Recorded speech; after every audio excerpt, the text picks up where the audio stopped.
আল্লাহ তুমি মহান, আল্লাহ তুমি মহান। আজকে এই নতুন আইফোনটা আমি কিনে আনছি। এই ফোনটা আজকে আমি তোদেরকে গিফট করবো, তবে একটা শর্ত আছে। কি সত্য ভাই? বল তাড়াতাড়ি বল। বলতেছি তাড়াতাড়ি হয়। এই দেখ, যে এই ব্যাগটা তুলতে পারবে তাকে আইফোনটা গিফট আরে এটা তো সামান্য বিষয়, দেখেন আমি তুলতেছি। আরে আরে আরে এটা তো বাড়ি কেন? আমি তো তুলতে পারতেছি না। আরে কি বলস, আমি দেখতেছি। আরে আরে ব্যাগটা উঠতেছে না কেন? ব্যাগটা এত ভারী কেন? আচ্ছা দাঁড়া, তোদেরকে এবার দেখা দিচ্ছি। এই পাগল, এদিকে আয়। ওহো ওহো, আরে আমি একটা পাগল, হ্যাঁ আমি একটা পাগল। তুমি কি এই ব্যাগটা তুলতে পারবা? আরে এই ব্যাগটি তুলতে হবে, আমি তুলতেছি। আল্লাহ আল্লাহ বিসমিল্লাহ। এই নেন ব্যাগ। হ্যাঁ এটা কিভাবে সম্ভব? সবই সম্ভব। তোরা কি ব্যাগটা তোলার সময় বিসমিল্লাহ পড়ছস? আরে না তো। আমিও তো বলি নাই।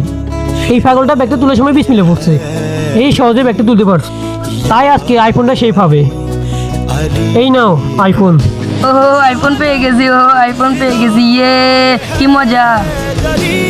কে কত টাকা দামের মোবাইল চালান সবাই কমেন্টে বলে যাবে।